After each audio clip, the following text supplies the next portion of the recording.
Dear listeners, your enthusiastic responses have been a highlight of our journey, and we're working hard to include your ideas. Haven't had a chance to say hi in the comments? We'd love to hear from you. Your participation keeps our story vibrant and engaging for everyone. Now let's start with the story. It had been way over 12 months since I had last slept in my own bed. I was actually looking forward to it. A huge storm in the ocean that was coming in towards us had caused me to order the shutting down of all the oil rigs pumping oil completely. It was a huge decision, but it had to be made. Based on the latest meteorologist reports, I would not risk further drilling on this new site until the weather cleared. This was the 6th well I was drilling in this area in a row, and I did not want to have any major problems that would end up putting us 6 months behind while adding millions to the bottom line. The weather that was coming in was slow-moving and appeared to be rotating as it grew in size and strength, leaving mass destruction behind. The powers that be believed we were in for a direct hit, but said it was my call. That was typical of the big shots that sat in their offices in blue suits. If it was called the wrong way, I would be the fall guy. If I called it right, they would take the credit.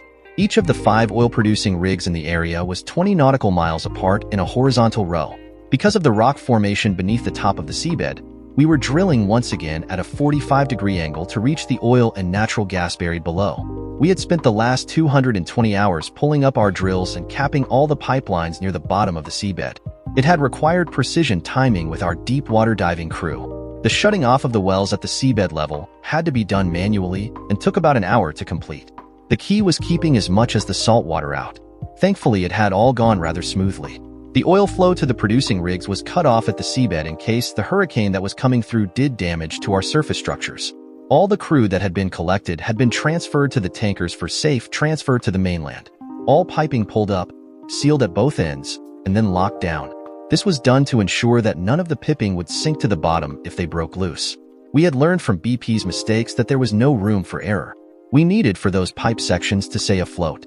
A helicopter had brought the remaining few of us back to the coast. As per company policy, we needed to and wanted to leave as little an environmental footprint as possible. Under my watch, I swore we would never have a BP type of situation facing us. I was not scheduled to be off for another 2 months, so I knew my arrival at home would be a complete surprise. I was looking forward to seeing my wife, our kids, and our next-door neighbors who we had become good friends with. The nice thing about my position in the company, I had a base rate of pay year-round even if I was sitting at home, but the major bucks were made when I was actually on the oil rigs. Over the last 3 years, it had paid off greatly. I was on the rigs basically 85% of the time, which tripled my base pay before the overtime, which for me was about 32 hours a week. When on the rigs, it was customary to work 12-hour shifts. When we were drilling, we only stopped when I was exhausted. People with my expertise and knowledge in angle drilling were considered hard to find and were paid accordingly. So far, I had a perfect record. I had not lost one drilling site yet. Thanks to the booming economy in the United States, drilling for oil was the busiest it had even been. As a result, I was being paid top dollar because they couldn't find someone to replace me.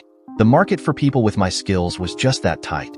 When I had originally gotten the latest promotion over 5 years ago, I had decided I wanted to retire early. So, with human resources cooperation, I had my paycheck divided in 3 ways when I was on the rigs. 401s had always got the max since day one. 25% automatically got transferred to my investment broker, and the rest went directly into my wife and my bank account. What had gone into our joint account had been amazing. Having done that for the last 5 years, I had been building a lot of security thanks to how well the stock market and the economy was doing. My wife and I had agreed years ago that once our house account reached a certain level, we would start putting huge bulk payments on our mortgage. Any excess after it was paid off would be split once a month and put in separate savings accounts. As a result, over the last 20 years of marriage, I had already emptied my savings account 4 times when it reached the maximum insured amount by the feds and turned it over to my investor manager. My investment broker had been instructed to split my investment by 3. 1/3 went into the company's stock, the second third in technology stocks like Google, Amazon, and Facebook. The last third in dividend-paying blue stocks. The investor reports were sent to me directly in the company email account. Since I was often at senior tax time, my wife and I had always filed separately, with her taking the deductions for our kids.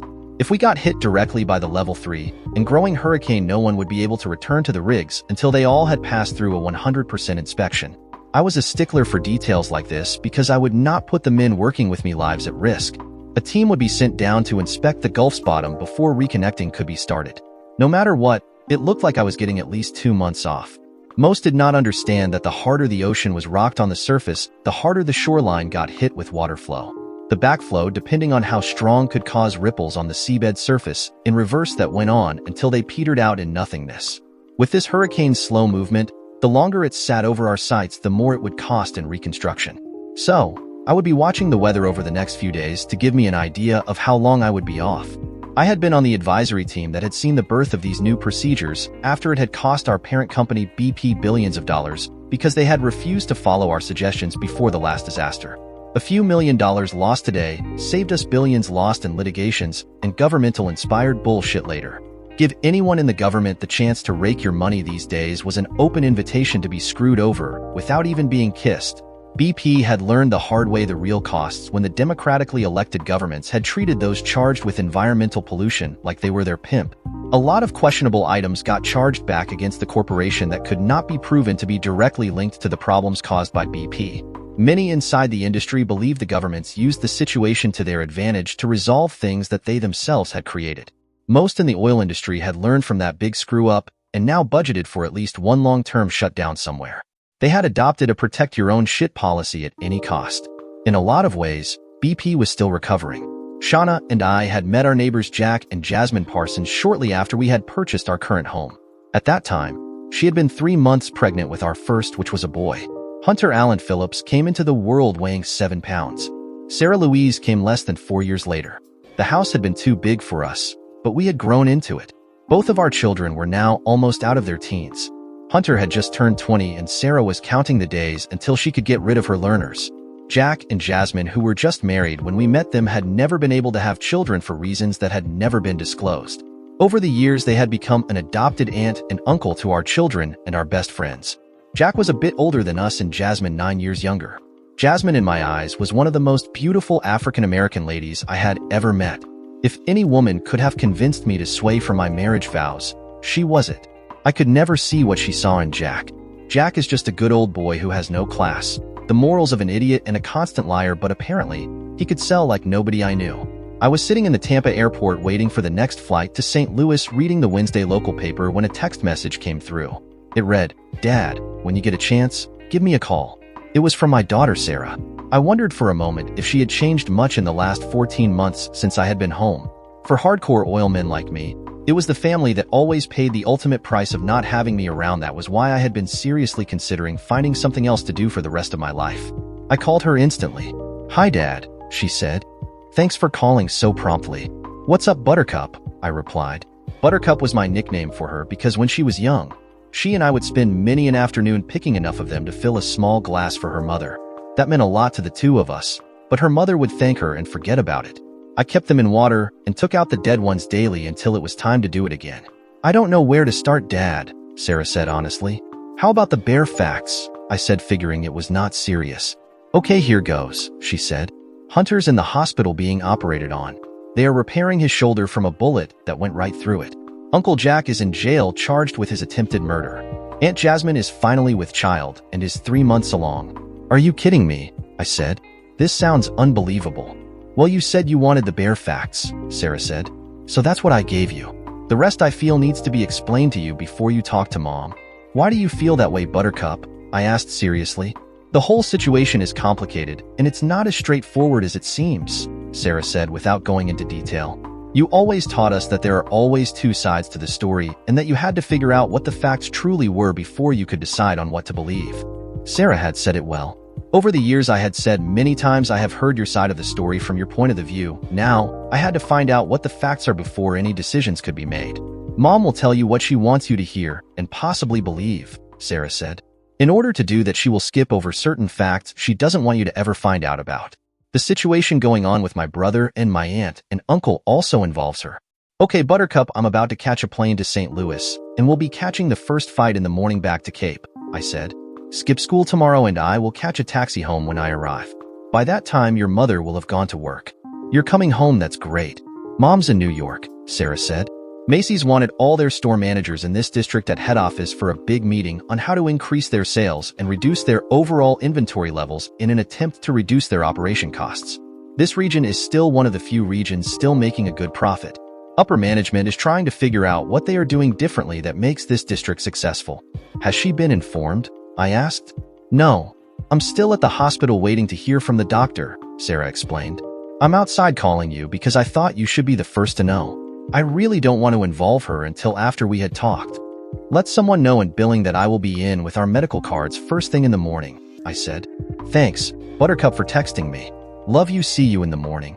After saying goodbyes, I got ready to go through the security and head for the waiting area. It gave me time to look at the four of us and our relationship with each other over the years. For all of our married life, I had worked the rig starting from a grunt and working my way up. Out of boredom while at sea, I had gotten serious and worked at getting all the degrees I could in my chosen field. That had started the journey to where I was today. I thought back to the day I had met Shauna. She had pulled into Walmart to pick up a few things and had been going a bit too fast. She didn't see the black ice and was unable to slow down and had bumped the piece of junk I was driving at the time. She got out of her vehicle all flustered and bent out of shape as she was driving her father's car. There was no real damage to her bumper, and as for my small truck, one more scratch or two was not going to make a difference. After parking what we were driving, we went into the Subway restaurant inside of Wally World, and she bought me a 6-inch sub and a coffee for being a good sport about it. Shauna, when she took off her winter coat, got my attention. She was a tight package with all the curves where most men wanted them.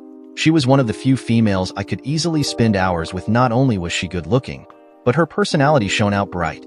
It was her, I got to admit, that got me to get serious about life.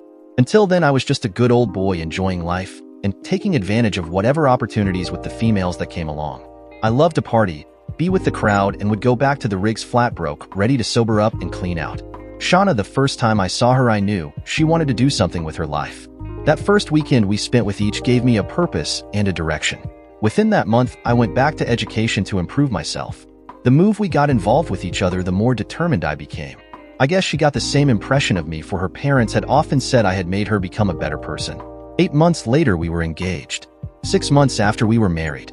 I started working offshore on the big rig shortly afterward because the superiors had seen a big change in everything I did. I have to thank Shauna for that. I started making what was considered big money back then. Little did I know back then how addictive that paycheck would become. Looking back at that time, I guess we had each forced each other to grow up and become adults. So far in our walk of life, I had no regret. Shauna had gotten a business degree from a business college and had started out her career as a department manager in the female clothing section of Macy's with a base wage and commissions. Retail merchandising to her was art that few really knew and understood. She had excelled at it, and every couple of years found her working in a new department. Once she had proven herself in each section, she was offered a junior management position. When the smallest store location store manager spot became available, she was asked to fill in until someone suitable was found. Little did anyone know that with the training and teaching she gave the staff would cause the store sales and reputation to grow. The area supervisor came in one day and said, "The store manager position, it's yours." 3 years ago, she had finally been given the store manager's position in their store in Cape. This was the third time she had been moved since becoming a store manager. It was by far the largest. It was nice because she now worked within 10 miles of home. While putting her stamp on it, its sale began to take off, making it one of the fastest growing stores sales-wise in the division.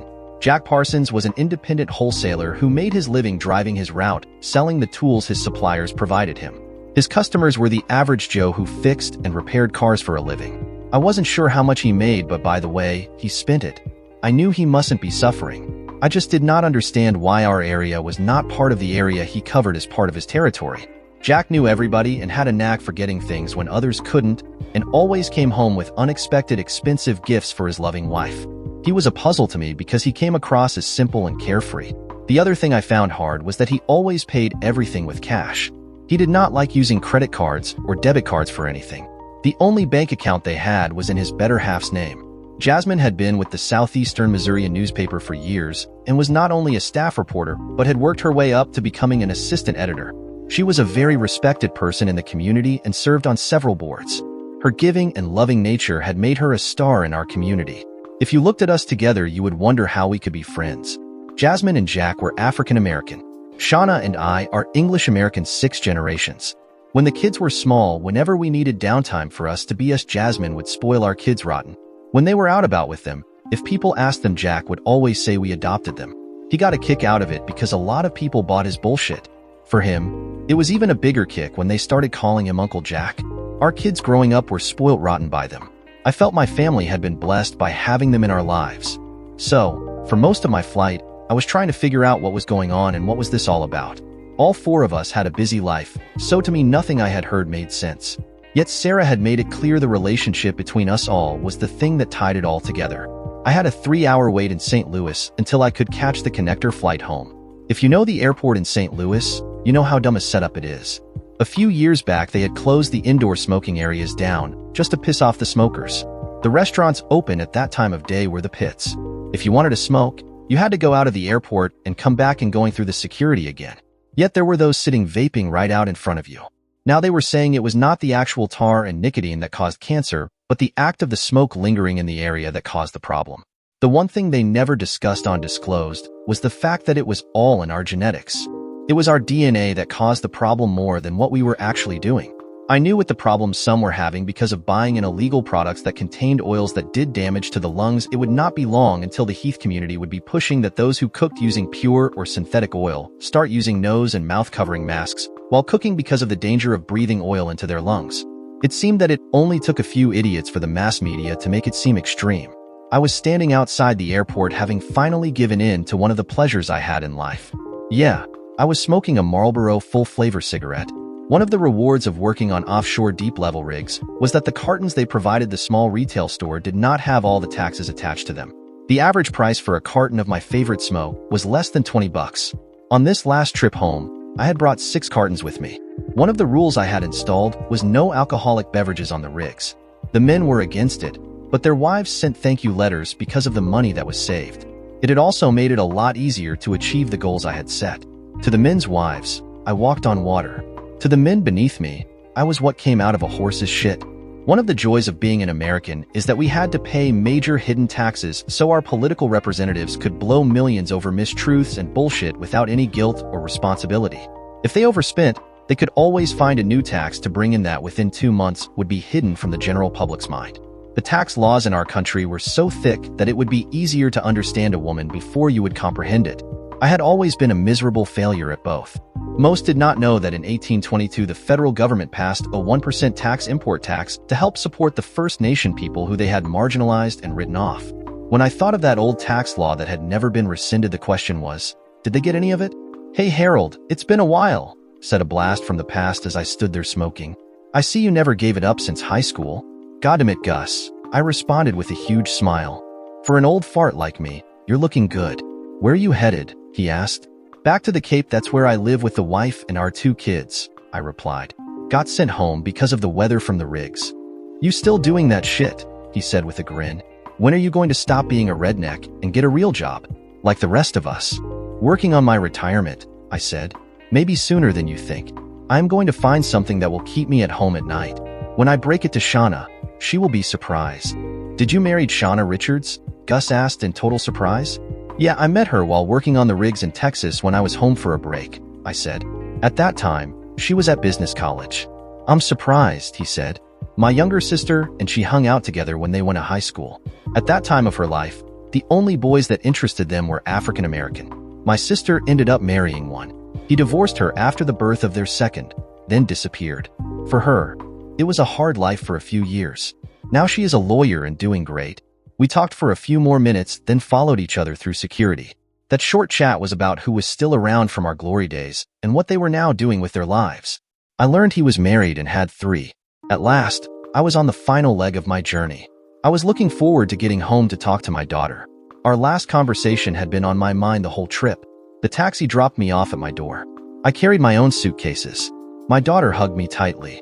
I could still tell that she was overtired and had been crying.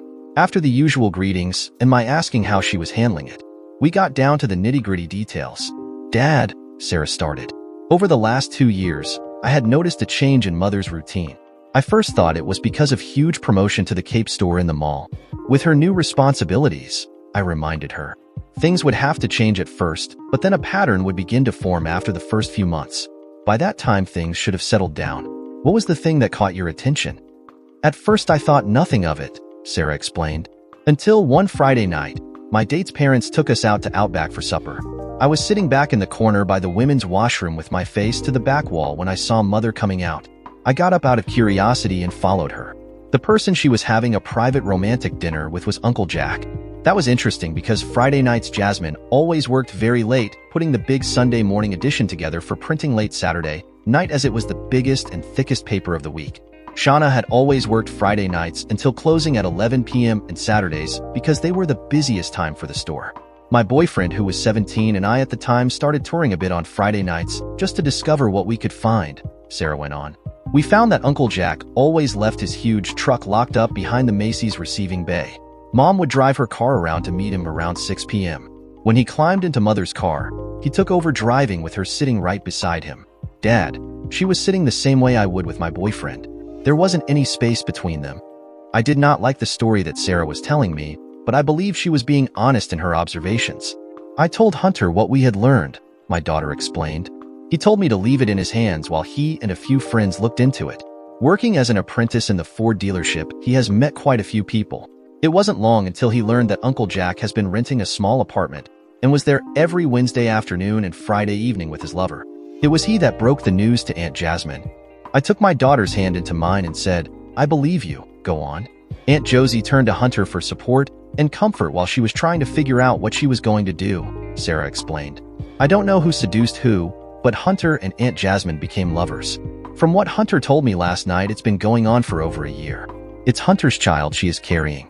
Uncle Jack is sterile. According to what we have been told, he had chickenpox as a child. I got up and went to my liquor cabinet and pulled out a bottle of sour mash. From what my daughter had been explaining, I knew I needed a stiff one. I got out a glass and poured 3 ounces into it, then came back to sit across from her. How long has your mother and Uncle Jack been lovers? I asked. At least 18 months that I know of, my daughter replied. They have been getting together Friday nights and Wednesday afternoons quite regularly.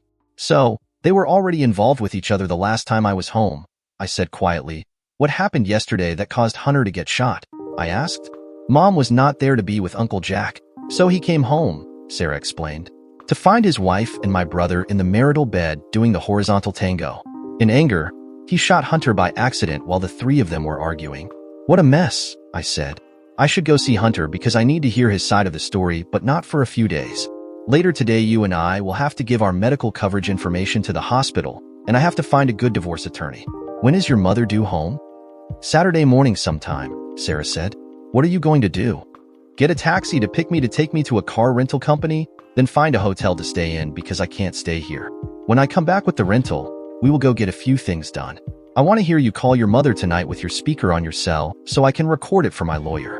The tears were flowing freely from my daughter's eyes. She knew her mother's own conduct had left me no choice.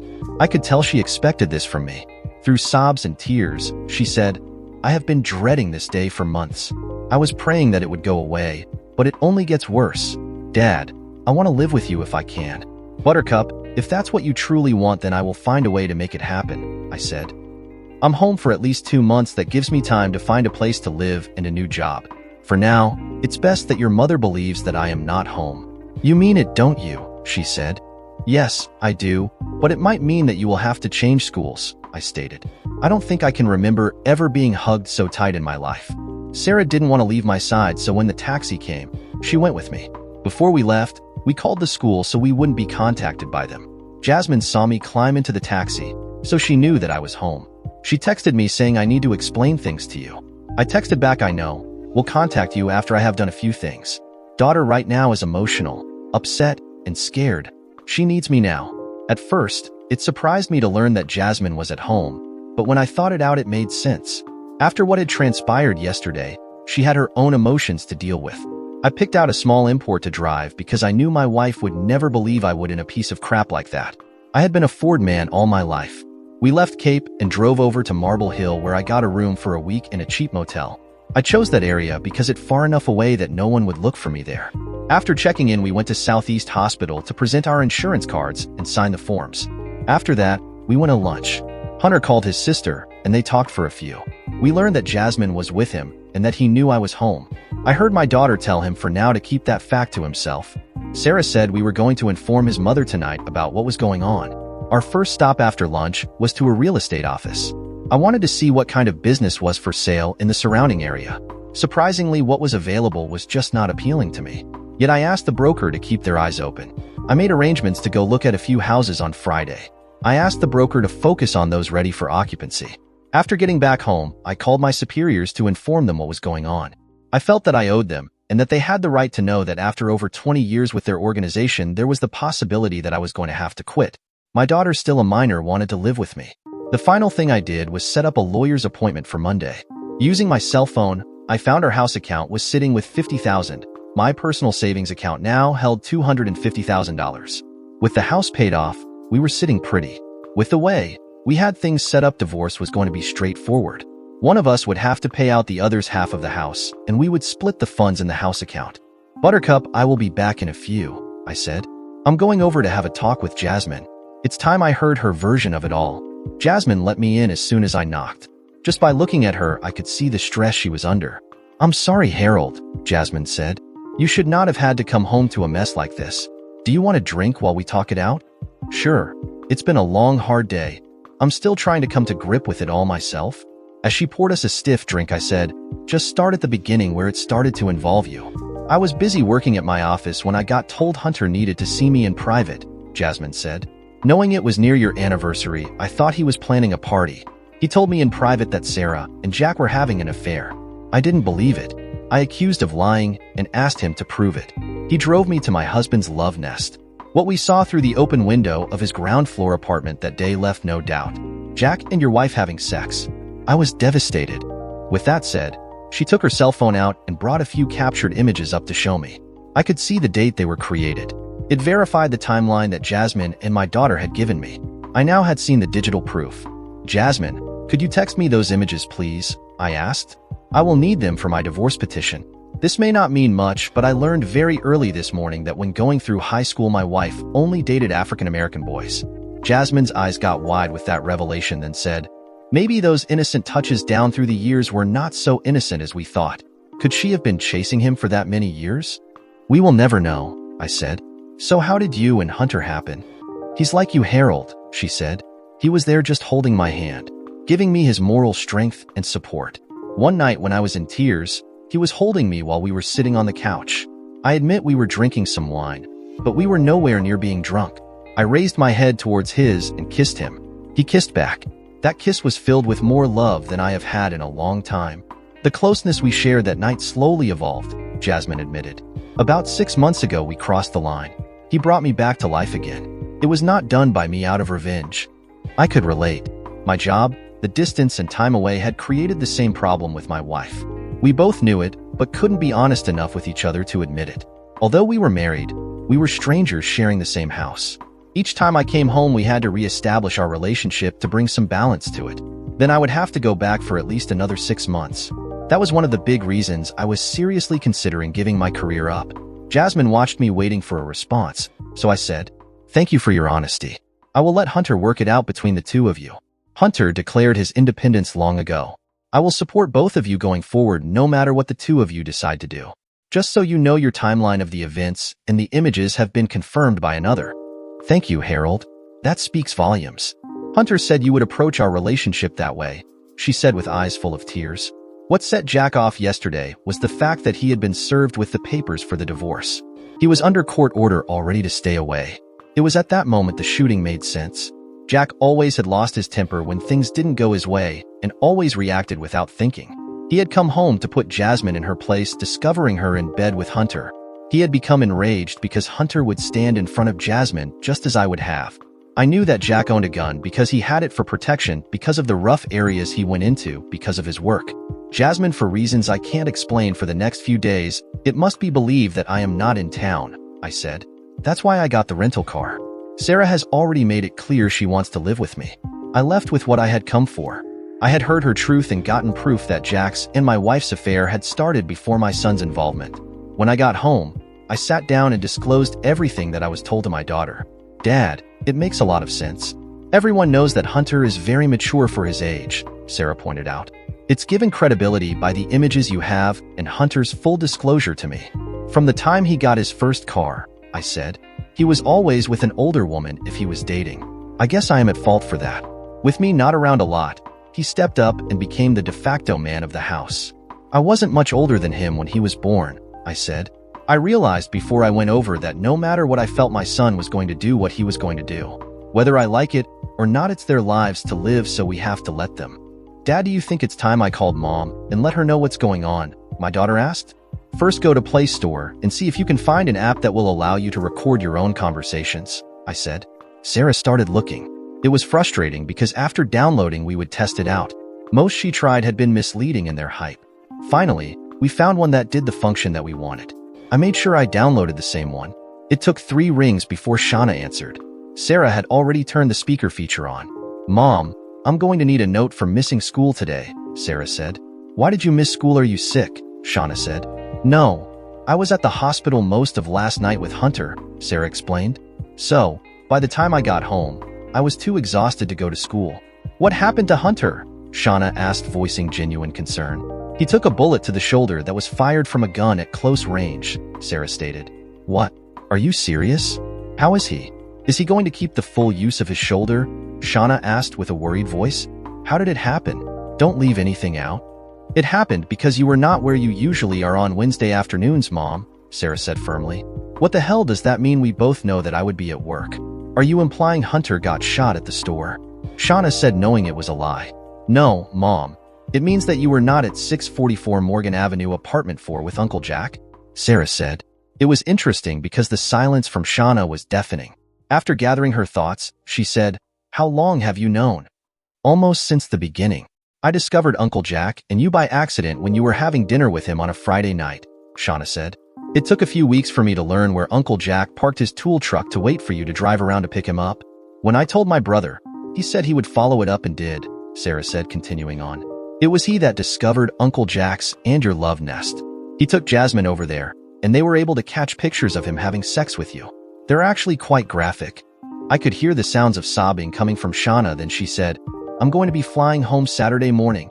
You and I will have to sit down and work out this situation before your father comes home. Mom, there is more.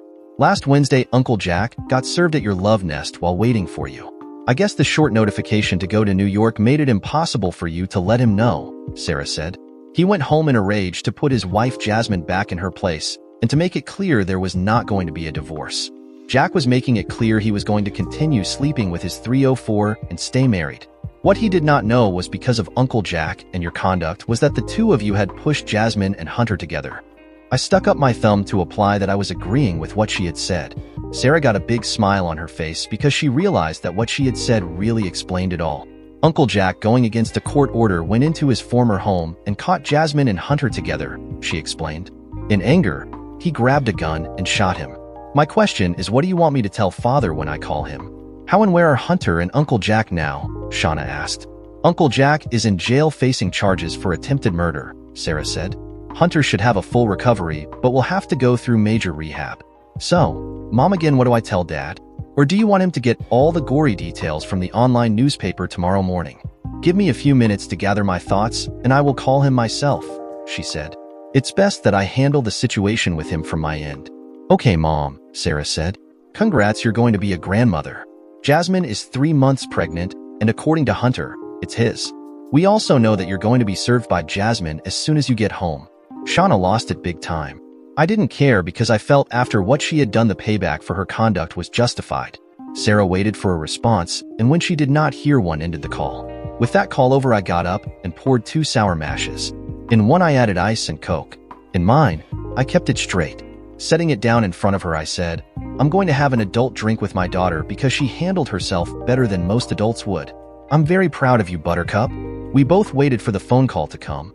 We were done our first drink together as adults, and I was making us each a second when my cell phone rang. I let it go to the answering service. When I sat down with our drinks, I turned the speaker on and dialed the service. It was funny because all Shauna had said was, call me when you get a moment. Uncle Jack has accidentally shot Hunter, and we need to talk about it. Dad, before you respond, let's see what the online newspaper says about it, Sarah said. She got up and brought her laptop back. When we got in, we learned the whole story had made the front page. The reporter had it all. The headline read, Husband Shoots Wife's Lover. It explained everything in detail. The relationship between the 4 of them was exposed to the world. It was amazing how the whole complicated mess was explained. What shocked us the most was that we learned that Jack Parsons with the freshly updated story on the newspaper's website wasn't his real name. He had been using a stolen identity for years. His real name was Raymond John Smith, who had a record for petty theft. When they ran his fingerprints, his real identity was revealed. The real shocker was that there was an outstanding warrant for his arrest for possession of a controlled substance for the purpose of distribution. There was something about the name that registered in my mind. I thought about it for a few, then it came to me. The first thing I did was I looked up the phone number of the police department and told the desk officer about his large tool truck and what area he covered. I suggested that he get a search warrant and check into it. When he asked why, I answered by saying, because no one who knows him has ever seen him sell anything out of it. I went into Facebook and typed the name of Gus Charles into search. After going through a bunch of them, I finally found his face. After reading his profile, I called information and got his phone number. I called it, and a woman answered. It was his wife. "Ma'am, I am an old school chum of your husband," I said. "I ran into him at the airport in St. Louis this morning and had a good long chat. The reason I am calling is that I need the name of his younger sister Ashley's former husband who disappeared. His name is Raymond John Smith," Gus's wife said. "He owes over 16 years of back child support. You might want to inform her he's sitting in the Cape Girardeau, Missouri jail. He was using a false identity and was using the name Jack Parsons." "Are you serious?" she asked. "Yes, I am. And do me a favor," I said. "Let Ashley know that he was also having an affair with my wife, whose maiden name was Shauna Richards." "Oh my God." Ashley still talks about the wild things they did back then. She said, "This is going to hit her hard. Can I give your number to Ashley?" "Please do," I said. "My soon-to-be ex-wife will be arriving home on Saturday." Sarah was in shock. To be honest, so was I. I texted Jasmine and asked if she was home to come right over. "Dad, Mom knew who he was the first time you met them," Sarah said. "What other lies are we going to learn about?" "I don't know, but it's beginning to look like that they were reliving the glory days," I said. "I wonder what else the two of them are into." We took a few minutes to digest all the information we had just uncovered. It was maddening in a way because the more my daughter and I learned, the more questions it raised. When we heard the knock, Sarah went to answer the door. I got up and made Jasmine a sour mash and Coke, which I handed to her when she came into the kitchen. The first thing we showed her was the updated online article. It was an eye-opener to her. Sarah had remembered to text me the conversation between my wife and her, so I played so Jasmine would have knowledge of what was said. "There's now a very good possibility that Jack's and your marriage may not even be legal," I said. "You best have your divorce lawyer look into it." "I've been at the hospital most of the day," Jasmine said. "I was just returning home when I got your text. There is no way he's going to get bail." "It gets worse," I said. "He has 2 children, a daughter and a son, now fully grown. His ex-wife was Shauna's best friend in high school." The look of shock on Jasmine's face, my daughter and I would remember for the rest of our lives. "They knew from the first day we met," Jasmine said as she started crying. "If he had kids, why didn't I get pregnant before this?" "It looks like he most likely had a vasectomy before he met you," I said. "It's the only thing that makes sense." I got quiet for a few. The two ladies talked about what they knew so far. I was trying to figure out what else was going on. My gut was telling me there was more to this story than we knew. "Ladies, I think what we should all be doing is going through everything in our houses," I said. "Something in this puzzle is missing, and I'm wondering if Shauna was helping Jack in whatever else he was doing. With his history of dealing with drugs, I have to wonder if he could have hidden things. If he did, was Shauna in on it?" "That sounds far-fetching," Jasmine said. "I know he drove his truck daily and would be gone overnight." "Okay, Jasmine, that sounds fair," I said. "Shauna kept his secrets. Why? You must have seen his booking records and received a lot of bills for the stock he purchased." "Jack always said that the corporation handled that, and they owed the stock and the equipment," Jasmine said. "Then he would have gotten monthly statements via emails or direct mail," I said. "Have you seen any of them? Did you ever see him transfer money back to them?" "No, but I know Jack's Outlook account. We could go take a look," she said. We went over to her house and opened up the home computer, and after she got signed in, she brought Windows Mail up. Of course, it showed nothing showed up. "May I asked. In the search box at the bottom corner, I typed in hot. The symbol for Outlook came up. I clicked on it, and what was not originally visible in Windows Mail came up when the browser opened up. Jack had 4 unknown email accounts linked to the one. It was clear to us all he had been hiding something. "Jasmine, call the police station first thing in the morning to give them the access information for Jack's emails," I said. "I'm going home to go through the whole house to see if I can find money or drugs. I want to make sure our house was not used for anything." "I will do the same." "What should I do if I find anything?" Jasmine asked. "Call me and I will come over, and we will discuss what to do." "I'm going to be going through our home with a fine comb," I said. "It's apparent we need to protect our own butts." Dad, do you really think Mom would allow Jack to store stuff in our home? Sarah asked. Based on their relationship, I can no longer assume that she wouldn't, I said. Look first in the spaces you would not normally go into unless it was for something specific. Sarah and I went home. I dug out a flashlight and made sure it worked. I'm going out to the garage to access the attic, I explained. No one should have been up there since we had the extra insulation pumped in. I had to move the rental, got the ladder set up and climb up and undo the clasp. Using the high-density flashlight, I looked around the room to find nothing. I went to turn around on the ladder to look behind me when I reached up to grab something to support me. That's when I felt something. I climbed down and turned the ladder around and climbed back up. There, sitting in a row, were 5 huge garbage bags, the type I would haul to the road once a week. When Sarah heard the thud of the first bag hitting the floor, she came running. Pull it out of the way, I asked. I got 4 more of these to drop.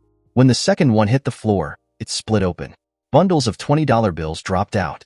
I immediately thought if there was money here, were there drugs in Jasmine's house?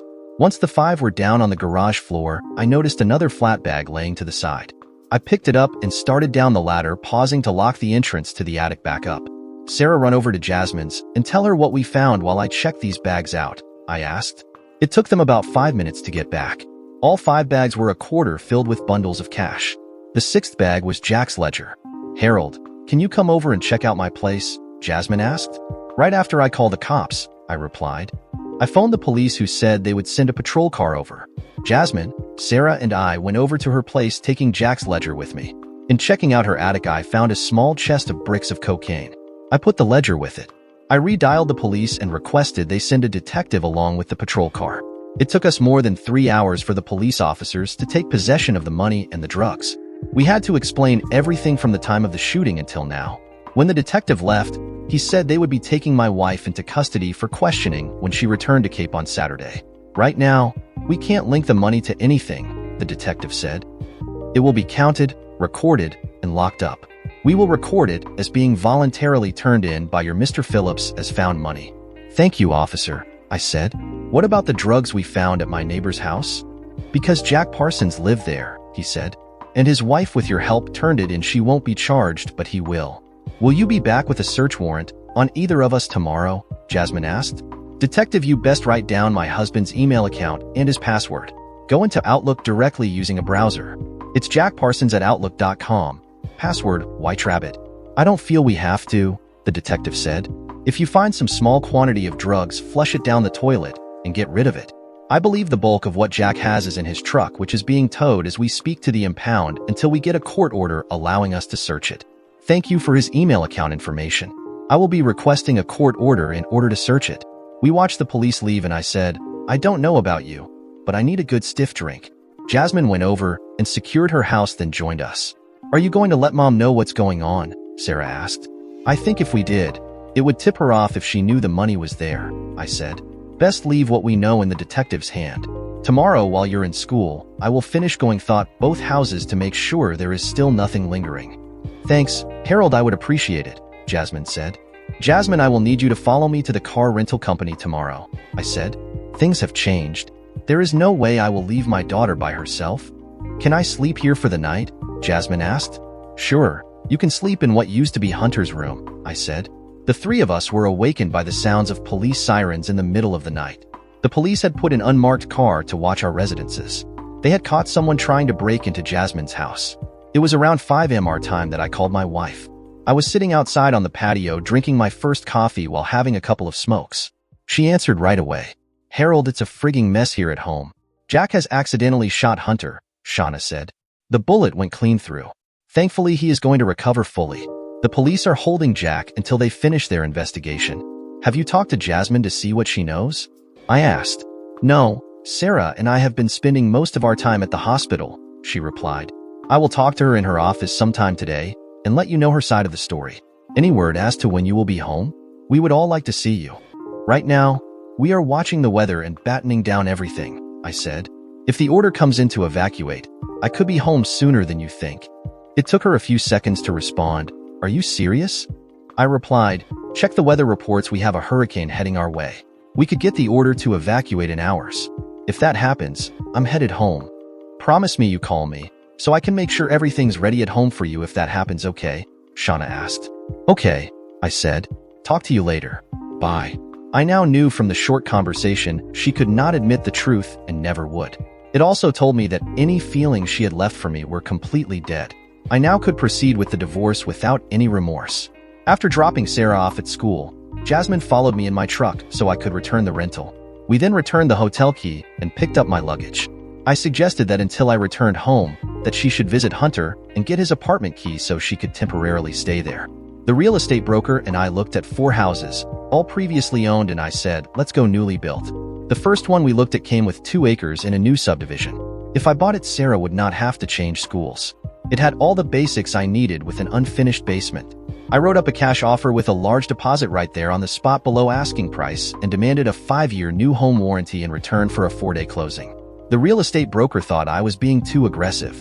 After leaving her, I went and got a new set of door locks. When I got back home, I texted Jasmine and Sarah to let them know where I was. It was then I began searching the rest of the house. I found no drugs, thank God, but I did find a stack of bearer bonds from a local bank worth $10,000 each that were payable on demand. I turned on the early news and discovered that the local police had informed the TV station that they had done a search of both our residences and found many things that they had taken into possession that could be linked to the man responsible for the shooting. It was also noted that further charges were forthcoming. I believe they had made that announcement to take the heat off of us. After changing all the locks and resetting all the security codes, I continued the search. I found some very nice pieces of expensive jewelry I never knew my wife had. Finally, after clearing the house, I went back into the attic for a second look with a high-density, heavy-duty, semi-industrial light. That was when I discovered the additional bags of cash. They had been lined up against the farthest corner, hidden and dark. These ones were also filled with cash. Using the card, I had been given, I again called the detective, informing him of what I had found. Before they arrived, I removed a few bundles of cash out of each bag and left them in the attic for myself. I was beginning to believe that Jack had been selling drugs for years for a good profit. The detective took the 20 bags out of the house, shaking his head as he did it. I guess like me, he was finding it hard to believe what I was finding. That was when I realized that if I had left the ledger book with the cash, it would have all been linked in. Officer, we have been their next-door neighbors for 20 years. Could he have been selling drugs for all those years? I asked. Considering he lived under an assumed name for longer than that, I would say it was more than possible, he explained. There are numerous examples of women living with serial killers for years without knowing. Why would this be different? I am really looking to questioning your wife about her relationship with him and for how long it went on. Then you should know that I learned late last night that Jack, as we call him, was my wife's high school best friend's husband before he married Jasmine, I explained. His ex-wife Ashley may be flying in this Saturday to verify for herself what she's been told. He looked at me with a smile just as Jasmine pulled into her driveway. He said, "This just keeps getting more interesting. Does his current wife know?" "Yes, and I am about to go over and search her house completely," I said. "After last night's break-in attempt, we thought I better." "I will be prepared to be called again," the detective said with a smile. "I'm going to be interviewing Jack for the second time later today." The truck had a false floor that was filled with cocaine. "He's gone for good." Jasmine walked over and said, "Officer, good to see you again. You should expect a call from my lawyer regarding my husband's identity. He wants to use it to have my marriage annulled right away." Jasmine watched as the detective drove away. As we followed his advice, as we went through her house, if we found anything that looked like a drug, we flushed it. Better to be safe than sorry. Jasmine began to pack up her clothing. She was moving into my son's apartment for safety reasons. Like my place, we found bearer bonds which she packed to take with her. When we were done, she was pleased to find that we had found so very little. I told I had put an offer in on a newly constructed house. I said I was going to use the bearer bonds in part to pay for it if my offer was accepted. She asked who I used as an agent, so I told her. "Do you think Shauna was working with him?" Jasmine asked. "Or was he conning her as he did us?" "That's unknown because we have had each other's house keys for years," I pointed out. "He could have come in while we were all out of the house and hidden stuff at any time." What surprised me was that he wasn't smart enough to make a lot of his saved money legit. "My daughter and I want to see Hunter together." He opened up about everything. I learned that it had started around the last time I was due home, which I missed because I was in the middle of another drill. Hunter was recovering slowly. He did not know if Jasmine and he would get married, so they had decided as a couple to live together to see with the age difference it would work out. "I can't argue with that logic, son," I said. "It sounds mature and well thought out." "Thanks, Dad," Hunter said. "I appreciate all you have been doing for Jasmine. Now that I can see it from your side, I don't know how you're handling it." "Son, I may not like what your mother did, I said, but I was not there for her because of my chosen field. Loneliness led your mother elsewhere. If I ever have another relationship with the opposite sex, my lifestyle will have to be different. Sarah looked at me then said, you have no anger or hate, and don't blame her for what she has done. I want to kill her.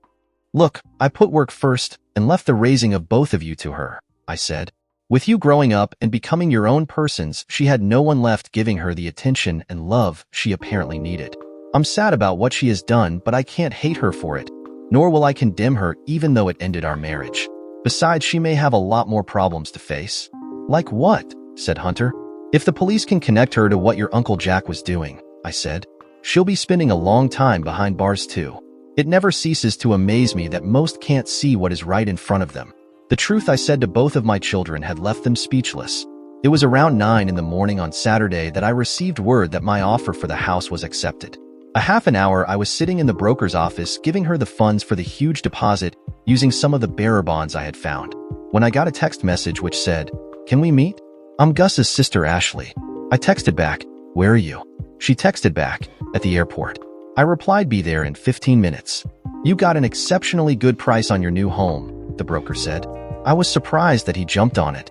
"That's why I asked you if he had sold any of them already," I said.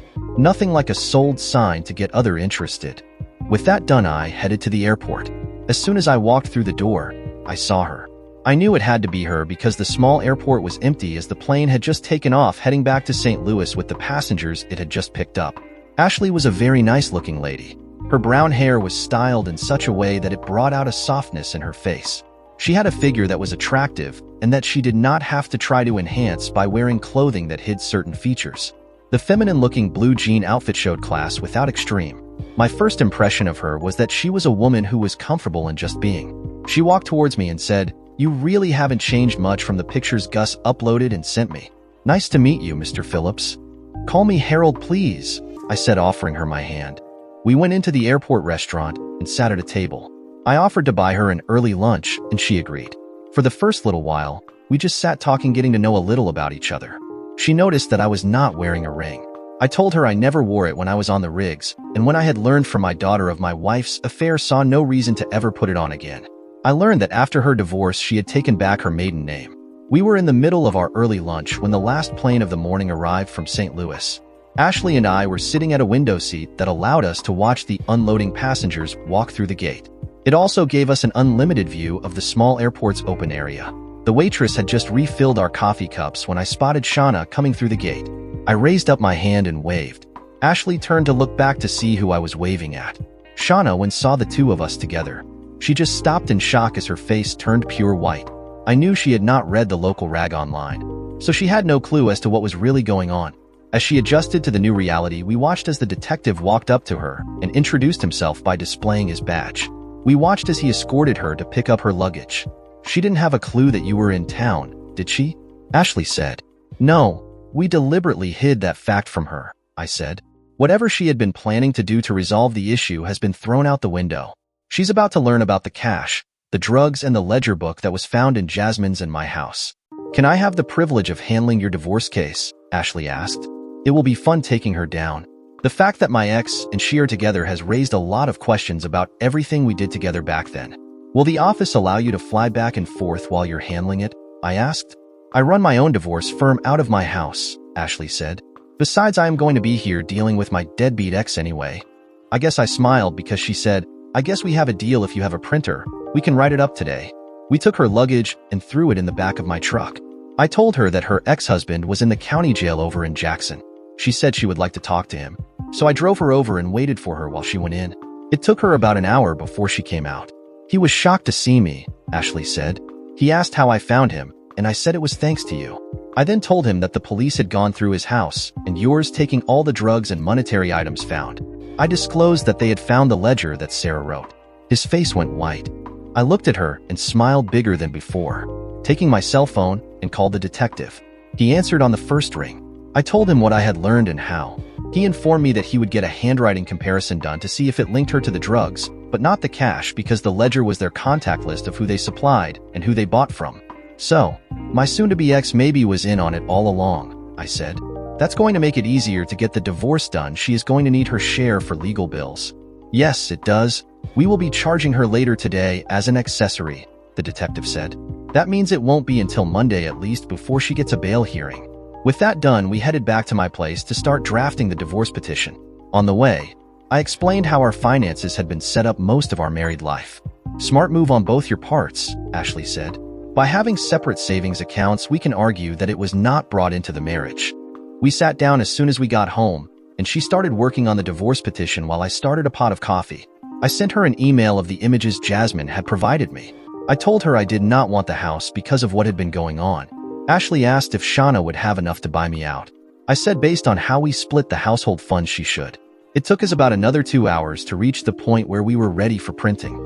After giving her the access code, I went and turned it on. Just as we were sorting out the copies and getting them ready to file them with the county court on Monday, my daughter returned from being out with her friends. For the two of them, there was an instant attraction. After introductions, I explained to my daughter who she was. Sarah, I want you to meet Ashley Lynn Charles, I said. Her family still lives in the village of Dutchtown. Ashley, this is my daughter Sarah, I said, who will be moving into my new house with me next week once we have bought the furniture. Sarah's eyes got huge with excitement as she jumped into my arms, hugging me tight before saying, "What did you buy?" A newly built house with 3 bedrooms, an open floor plan, a 2-bay garage, with a ground-level unfinished basement and a raised patio deck. There is only one problem with it. What's that, Dad? Sarah asked. It's not landscaped, I said. So, I will be looking at the price of a pool after closing on Monday. Her eyes lit up big time. Sarah had wanted a pool for years. My reason for not doing it was I was not going to ruin the landscaping we had already done. Since it was just about supper time, I asked them where they wanted to go. Both of them decided on Ruby Tuesdays because of their huge salad bar. After supper, we drove her over to Enterprise Car Rental so she could get a vehicle. Sarah asked Ashley if she wanted to go look at furniture with us on Sunday. Ashley said she would love to. So that is what we did. I was sitting in the courtroom on Monday watching the charges being laid out before the judge for the man known to me as Jack Parsons and my wife. Bail was denied for Jack. My wife's bail was set at $500,000, which meant that she had to come up with 10%. Ashley walked up to her and served her on my behalf, and then served her ex-husband for back support. When Ashley walked back to me, she took my hand into hers. I knew that both Jack and Shauna had to have noticed. Together, we walked out, leaving them with their thoughts. Earlier that day, I had dropped the rest of the bearer bonds needed to finalize the purchase of the house. Ashley had filed and paid the court fees for my divorce. At 4 o'clock that afternoon, I would have finalized the purchase of my new home. I had just come out of the land title office with the transfer done and with the interest from the bearer bonds in a check form in my hands when Ashley called. She had found a letter on her car rental that was sitting at her parents' property. It was a demand note. They were holding my daughter Sarah and wanted everything I had that had not been turned over to the cops. My response was to come in the same manner as the had sent it. I told Ashley to say I would meet them in the Trail of Tears State Park at midnight tonight, giving the geological code for the spot where I wanted to meet them. Going home, I thought about it for a few. I grabbed a few small containers of propane and attached one to a welder's hand rig. Placing it into my truck, I dug out the old tin I hadn't used in years and tossed it in along with my crossbow. It wasn't long till I had my tent set up. I was there for the night. Taking my sports bag filled with the tools I needed, I headed into the darkness. The spot I had picked out was along the mighty Mississippi at the edge of a cliff. Years ago, the state had railed it off, making it a viewing area of the river. From that viewpoint, it was straight down to the river once you went off the edge. I tied the sports bag filled with paper to the railing and hung it over the edge. To get the bag, you would have to lean over against the railing. It took me 3 hours to cut the bolts out so that there was nothing left to hold the railing in place. I lucked out because it started to rain. I hid watching the trail. I saw one person coming in. Using night viewing eyeglasses, I saw a detailed image of the man's face. He and his brothers lived near Dutchtown and were friends of Jack Parsons. I had to ask myself if he was part of the drug ring. I waited for half an hour after the time to make sure he hadn't been followed. The landing was light up with the brightness of a full moon. The rain had passed through, leaving the area wet. Then I stepped into the clearing behind him. "This is the way it's going down, Earl," I said as I turned on a high-intensity light, focused on the rope. "What you want is attached to the railing. It's yours once your brothers have dropped off my daughter off at where my lawyer is staying. Once my lawyer has called me, I will lower my crossbow and leave," I said. "If I don't agree," Earl said, "I put an arrow in the middle of your throat and go after the rest of your brothers tonight," I said. Earl could not afford to call my bluff. He took out his cell phone and made the call. It was fun standing there watching him sweat. He could clearly see that my crossbow held 3 arrows. "Jack figured you had gone soft," Earl said. "He's planning an escape and needed the bearer bonds to get him and your wife out of town." "I guess you and your brothers are in the ledger book," I said. "How do you know about the ledger book?" Earl asked. "I turned it over to the cops. I guess it's just a matter of time until you're all going down.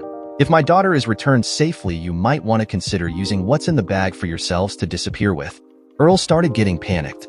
Like all rubes, not knowing was getting to him. He asked if he could make another phone call. I nodded my head in approval. I listened as he said, "Drop off the girl and run. The police officers have what we wanted, the ledger book.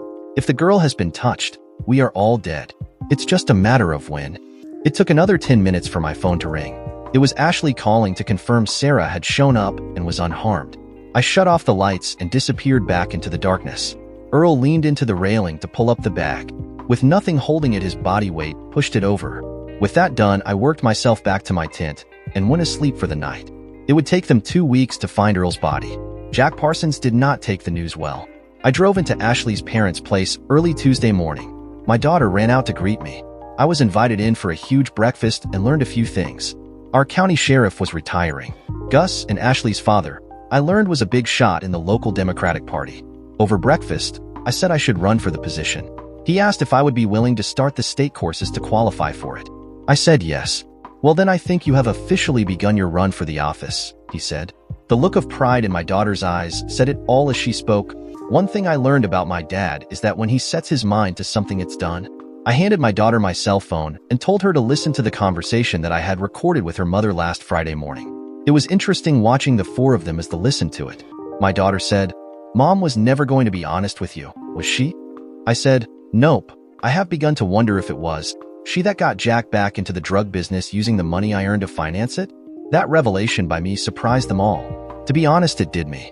Just so we are all on the same level, I think that what has transpired since Ashley found the note should be kept to ourselves, I said, because things did not turn out the way that Jack and Shauna wanted it to. With that said, they watched me as I called the detective to inform him that Jack Parsons was going to attempt to break out in the next couple of days. If it was successful, I told him the 2 lovers would run. The detective said in seriousness that I should have become a cop myself, because with my ability to find out things, I would have been a good one. We were on our way back to Cape when my cell rang. It was my soon-to-be ex Shauna. "I will be out on bail in 2 hours, she said. I was wondering if I could get access to the house. Ashley and Sarah looked at me wondering what my response would be. "The house you can take possession of sometime late this afternoon," I said. "My lawyer will drive your car over to the Love Nest and hand you the key to it and the new keys for the house. Sarah and I should have moved most of what we wanted out of the house. The rest we will take when you're at work this week." I hung up the phone and said, "Ashley, if you don't mind, most of the new furniture is being delivered today, and they have been paid to set it up. Do you mind being the one to supervise where it is supposed to go?" "I would love to," she responded. "If I remember, the appliance dealer will be there by 10, the 3 furniture companies sometime after that." Sarah and I dropped Ashley off first. Both of them were getting their first view of the new house. They loved the open floor plan and the size of the place. Sarah picked out which bedroom was going to be hers. She loved the fact that hers had her own bathroom and walk-in closet. "Dad, should we take pots, pans, and the basic stuff from the house?" she asked. I thought about it for a second and said, "No, let's have a fresh start once we have packed what personal items we want and have brought it back here. I will take over in Ashley, and you can go shopping for what the house needs." "Thankfully, most of the windows have built-in blinds," Ashley pointed out. "That will give you privacy until you get curtains." Sarah and I were just leaving. Ashley and I were saying goodbyes when my son hollered, "Dad." Jasmine, and he had just come out of the house across the street. They walked over and I introduced the 3 of them to each other. It was interesting to see Jasmine and Ashley sizing each other up. If you looked past their skin color, it became apparent that in build they were very much alike. I now understood why I was so interested in Ashley. Before going back to the house to pack our clothes, I went to the band and opened a new checking account by transferring funds from my savings. I got both new debit cards for Sarah and me. I also paid off my credit card balance and had my company paycheck rerouted to it. The wardrobe boxes I had picked up made packing and moving easy. It took only a couple of hours to load them. At the bottom of one of my boxes, I put the bearer bonds I had kept. I took a few minutes to go into the attic and gathered up the 50 bundles of 50s I had kept. Sarah had to take her laptop, so I reminded her to change all her passwords just in case. After I had unloaded the wardrobe boxes, the ladies were off. I spent the time moving out the boxes. Our furniture came in to form a burning pile in the dirt in the front yard. I called ATT to get the internet in. The ladies returned with a truckload of stuff, just as the delivery drivers were leaving. The master bedroom was set up, so was Sarah's. The living room and family room were organized. The wooden table and chairs were in place in the open area inside of the kitchen, which even had a counter that we could sit and eat at if we were wanting to. Each room had the basics to start our new home. All was needed was the internet to get the TV to operate. If we needed to, we could always watch Pluto TV off of the laptop if there was free Wi-Fi in the area. After we unloaded the truck, which was packed full of everything, but the kitchen sink, Ashley and I went over to my old house and got Shauna's car and drove it over to her. I watched Ashley walk in and waited for about an hour before she came out. When Ashley climbed into the truck, I asked her, "Did you get some of the answers you were looking for?" "Not really," Ash said. "They did not have a relationship when my husband and I were together. They got involved afterward. I learned that she was planning to divorce you once Sarah had finished school. They have been lovers for about 6 years," Ashley went on. "Raymond has been selling drugs the whole time you have known him. Shauna claims she had no idea what was in your house, but I don't believe her. I recorded the whole conversation thanks to Sarah, who synced her phone with mine." "Do you think we should send the file to the detective?" I asked while driving. "Yes, I think we should," Ashley said with a giggle. "Am I reading you right in that you want to see where our relationship could go?" "I thought we had already started working on that," I said. "Even your parents saw the attraction." Ashley slid over beside me and said, "KFC or fish and chips was Sarah's suggestion for supper." We picked up KFC before heading back to the new place. Sarah had been a busy beaver while we were gone. She had already washed one set of sheets and had the second in the washer to make our beds up. Most of the groceries were put away and had the dishwasher running, putting our dishes through a quick rinse and dry to sanitize them. I was pleasantly surprised they had picked up 2 bottles of sour mash and some Coke. So, we each had a drink as we ate at the table for the first time. After dinner, I went up to the master bedroom and put my stuff away. I had unpacked all the boxes and turned to my suitcase, which I had brought back with me. I unpacked my shaving brush and cup from my suitcase and thought to when my grandfather had given me that old cup. To get a decent brush, you had to order it online. He had been given it by his grandfather. I would, if I was alive, pass it on to mine. The ladies came in to make the queen-size bed and to put the towels in the master bedroom with the mats and small garbage container. They had even bought an alarm clock radio for my nightstand. The small lights matched the bedding perfectly. I laughed because they laid down 2 narrow carpets on each side of the bed. Sarah, knowing my taste, had even got me my shower and body soap and shampoo. I hauled down the boxes and took them out to the burn pile. I saw that the ladies had a few more empty boxes, so I took them out too. The kitchen was all set up. I had to go through all the cupboards to see the setup. The new coffee pot and toaster sat on the counter. The new microwave was in its spot. I was pleased with how it was coming together. The ladies ran down to take up the items to do Sarah's room, bringing with them a few bags I hadn't seen before. It took about another hour before they were all done. Being a nice evening, I went out with my lighter and lit the burn pile up. It was interesting to watch the flames rise into the nighttime sky. I was so lost in thought that I almost missed the call coming through on the cell. It was my soon-to-be ex. "It's all gone," she said, "from both places." "Where is it?" "Best call the detective and ask him," I said in laughter. "You knew," she said. "So how did you get Sarah back?"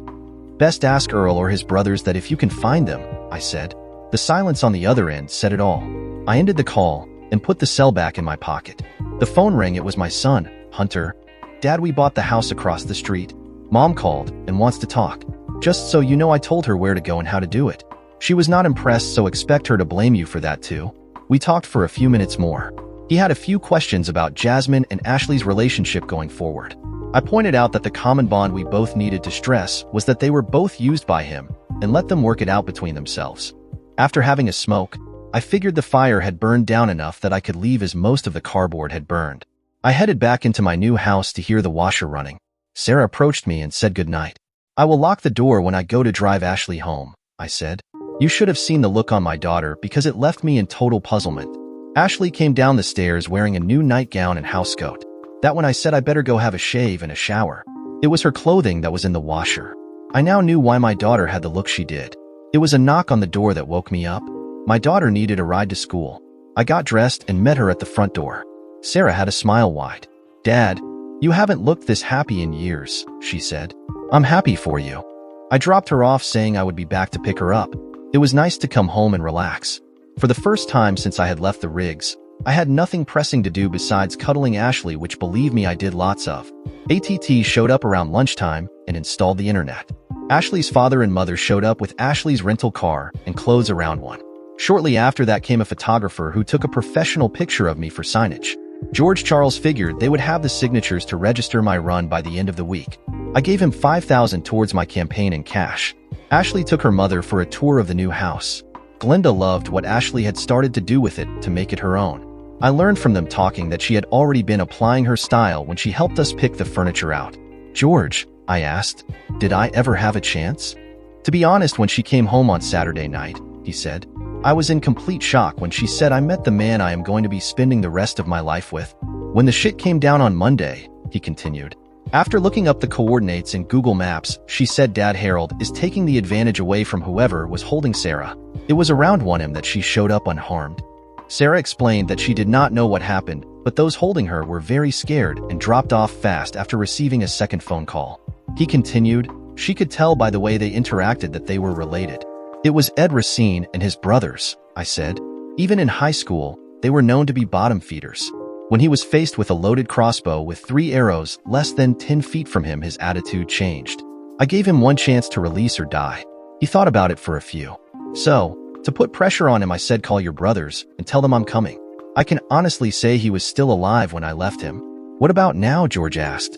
Time will tell, I replied. Who knows what the future will bring? A smile came across Ashley's father's face as he said, your old school Harold, welcome to the family. I'd be proud to have a grandson from you. From that statement, I knew all I needed to know about the man who sat across from the table from me.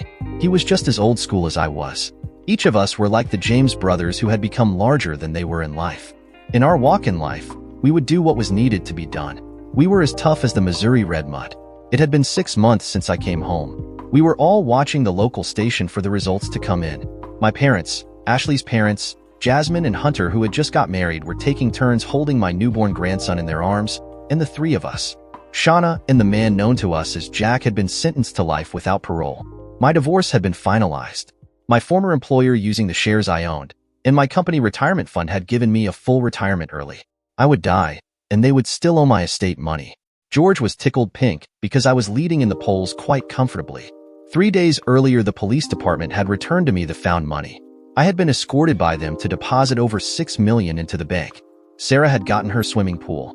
Ashley now had 4 staff operating out of the basement of our home, and her new location was becoming quite successful. I walked over and knelt in front of Ashley before we joined our supporters in the election celebration and said, will you marry me? When she said yes, I slid the ring on her finger. At that same moment, the news declared me as the winner. George was as proud as a peacock in full bloom, not only because of our official engagement, but there was a new sheriff in town. Dear listeners, please share your thoughts in the comments section below, and don't forget to like, share, and subscribe.